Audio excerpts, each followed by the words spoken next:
Amada igreja, tudo pode mudar na sua vida, menos o amor de Deus por você.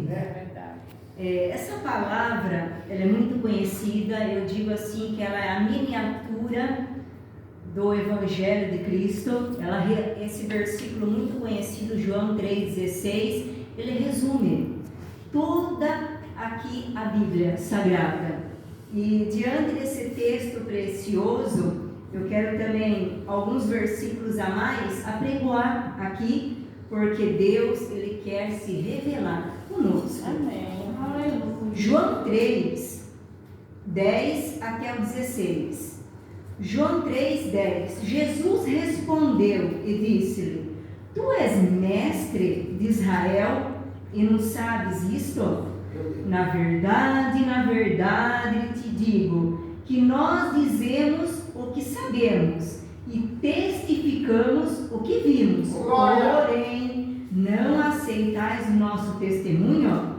Se vos falei de coisas terrestres e não crestes, como crereis se vos falar das celestiais?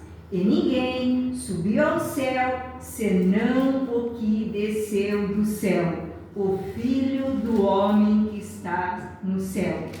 E como Moisés levantou a serpente no deserto, assim importa que o Filho do homem seja levantado, e para que todo aquele que nele crê não pereça, mas tenha a vida eterna. Amada igreja, vamos declarar essa parte junto? Porque Deus amou o mundo de tal maneira que deu seu Filho unigênito, para que todo aquele que nele crê não pereça, mas tenha a vida eterna. Se nós analisarmos, quem nunca escutou esse amor inabalável de Deus pelo mundo? Nesse versículo 16, aqui, resumindo o amor de Deus pela humanidade, a oferta de salvação, o convite de salvação através do Senhor Jesus Cristo. Mas esse diálogo de Jesus com Nicodemos, um fariseu, eu poderia colocar até fazendo uma metáfora, uma comparação, um teólogo daquela época, entendedor de tantas coisas, mas faltava compreensão das coisas espirituais. Glória! Entendia a lei de Moisés, entendia aquilo que ele via, mas as coisas espirituais não. Tanto que ele indaga com Jesus um pouco antes, como que para se salvar é dessa forma. E esse encontro de Nicodemos aqui, ele traz tantas coisas, quando o próprio Cristo diz assim, João 3,3, na verdade te digo, aquele que não nascer de novo não pode ver o reino de Deus. Aí ele dizia nas palavras dele: como que eu posso voltar no ventre da minha mãe? Olha a visão humana, olha a venda nos olhos de muito. Olha o pastor André vivenciando o catolicismo quando ele lembrava: eu vim do catolicismo, amada igreja, nada contra, muita coisa, eles conhecem Deus, e Deus se faz presente sim lá. O problema é as heresias, o problema é o falso ensinamento, que a fé não é debitada só no sacrifício de Cristo, é a cruz e mais alguma coisa, é a cruz e mais duas coisas para ser salvo. Quanto Martinho Lutero combateu isso? E esse texto aqui glorioso, quando nós pegamos versículos 11 e 12, aqui Jesus Cristo dando uma referência a Nicodemos, falta entendimento das coisas espirituais. Aí ele diz assim: se vos falei de coisas terrestres e não crestes, como crereis se vos falar das celestiais? Verdade. Jesus estava dialogando uma linguagem mais fácil, comparando para ele entender, e mesmo assim não entendeu. Inclusive o texto subentende não é uma afirmação que Nicodemos não foi salvo. Ele não chegou ao ponto de dizer assim: amém, é isso mesmo, eu compreendo, eu quero a salvação, Cristo. Você não vê isso no texto. Mas também não aponta dizendo assim: Nicodemos não foi salvo, ou Nicodemos aceitou a salvação. Tudo indica que ele não foi salvo. Aí eu trago uma comparação nos dias de hoje. Quantos dentro da igreja não salvos? Quanto dentro da igreja com a mente cauterizada, indo pelo que Deus faz, ou já fez para alguém, ou porque se sente acomodado, se sente feliz no ambiente que traz paz, aconchego, mas não entendeu o que é evangelho. Não tem transformação na vida dele, não tem sinais de conversão, não tem vontade e anseio de vir na casa de Deus, conhecer mais a Deus. Você está nesse patamar de fé? Nessa excelência que Deus quer com as nossas vidas? Porque sem santificação ninguém verá a glória de Deus, amada igreja. Qual uma das formas que o crente se santifica também, além da palavra e da oração? O ajuntamento. Precisamos estar aqui junto no culto coletivo, porque senão Hebreus 10:26 não falava: não deixemos de congregar. Precisamos. Mas esse texto ainda, ele diz assim, nos versículos aqui, 14 e 15. E como Moisés levantou a serpente do deserto, assim importa que o Filho do Homem seja levantado. Aqui Jesus utiliza uma metáfora. Ele compara o próprio Cristo, a referência dele, à crucificação. Glória!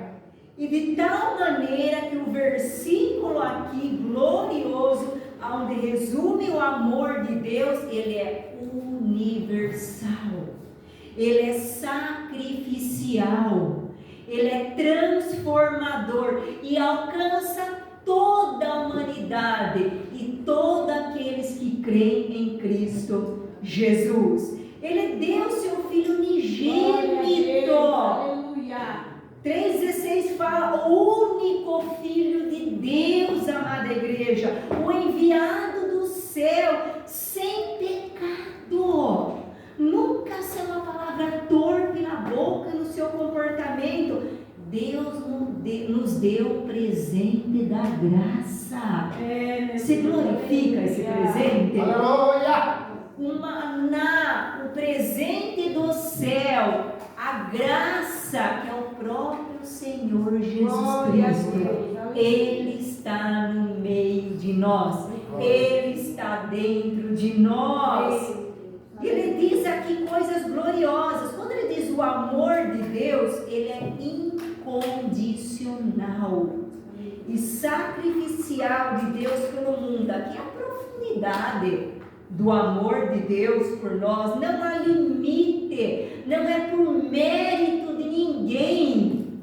Simplesmente Jesus ouviu, obedeceu, executou, aleluia, na cruz do Calvário o que Deus um dia delegou antes da fundação do mundo. Por isso que eu disse aqui um dia e eu repito agora: a cruz, amada igreja, é o caráter manifestado do amor de Deus por nós. Glória a Deus. A cruz não é a causa do amor de Deus. A cruz é a consequência do amor de Deus. Cristo não morreu naquela cruz para Deus amar a humanidade. Cristo morreu naquela cruz porque Deus, pelo seu amor eterno, já havia amado a humanidade. Você compreende esse tamanho de amor? Então Deus tinha prometido o seu Filho na eternidade. Ele já tinha prometido. E assim, quando ele diz esse amor de tal maneira, indica que o amor de Deus é imenso, é tão grande que levou o seu próprio filho a ser crucificado. Meu esposo, em Isaías 53, pregou que Deus se agradou que o seu filho fosse moído naquela cruz. Você imagina, amada igreja, como que se Deus ele ficou contente, vamos dizer esse vocabulário, Deus ele sentiu ali de uma forma, aquilo foi uma oferta agradável a Deus. O próprio Filho de Deus moído naquela cruz apaziguou a ira, a oferta agradável a Deus. Aleluia. Foi tão grande isso tudo, que o amor de Deus que age na cruz do Calvário pelo seu próprio Filho, ele oferece perdão, ele oferece esperança, e o próprio texto diz vida eterna. Por isso que é o convite da graça. Ele diz também que por esse convite da graça, alguém não perece quando crê em Cristo Jesus. Aleluia. Quem crê, amada igreja, não é condenado. Quem crê, amada igreja, não tem morte espiritual. Quem crê, amada igreja, e compreende que essa salvação, além dela estar disponível para todos, ele quer agarrar, ele quer zelar, ele quer caminhar pela fé, ele quer mais ser santo, e ele tem prazer de estar aqui cultuando. Glória. Você tem prazer de cultuar a Deus? Você tem prazer de desfrutar da presença de Deus? Glória a Deus. Você tem prazer de se desprover do teu eu, renunciar mais à tua vida, desfazer dos seus gostos para se achegar mais a Deus e fazer mais a vontade de Deus? Porque cada vez, amada igreja, que os gostos do ser humano prevalecem, não é a vontade de Deus que prevalece, é a vontade da carne. Muitas vezes, eu encerro aqui, no Novo Testamento, nós não encontramos um linguajar direto dizendo assim: olha, o demônio está aí, olha, o demônio quer te tragar, olha, o demônio está fazendo coisas assim. Mas nós vemos em Efésios 6:10 e a série dos versículos sobre que tem uma batalha espiritual. Se tem alguém que quer nos afastar do amor de Deus, é Satanás. Porque ele já está condenado. Se ele já está condenado, vocês acham, amada igreja, que ele quer tragar somente, ou até mais, quem está desviado, quem não conhece Deus, é aqui dentro. Por que que há muitas igrejas, e abre a cada dia a igreja? Eu leio no Facebook, esses dias, não vou falar com a igreja, mas eu sei que ela saiu de uma igreja e já foi para outra. Divisão. Divisão é falta de amor. Divisão é quando não está na vontade de Deus. E eu acho muito baixo falar assim: é melhor ter mais bar do que ter mais igreja. A perspectiva humana é assim, é melhor mesmo. E não vou falar o contrário, mas a Bíblia fala que o ajuntamento, ele tem que ter um direcionamento, amada igreja. Aleluia. Pode observar, cada vez mais o amor de Cristo está diminuindo entre os irmãos. Eu dei um apontamento de igreja, mas eu poderia aqui falar o que é abraçar verdadeiramente. É ter desejo de vir no culto, não desejo de sair do culto, não desejo de apontar a vida do irmão, como o diácono Luiz falou esses dias sobre o julgamento. É tão fácil julgar. Então, que esse amor verdadeiro de João 3,16, de Deus com a humanidade, venha refletir no nosso comportamento, no nosso caráter, dar controle no nosso temperamento e molde a nossa personalidade. para que todos nessa terra vejam em nós a semelhança de Cristo Jesus. Glória. Agradeço essa rica oportunidade em nome do Senhor.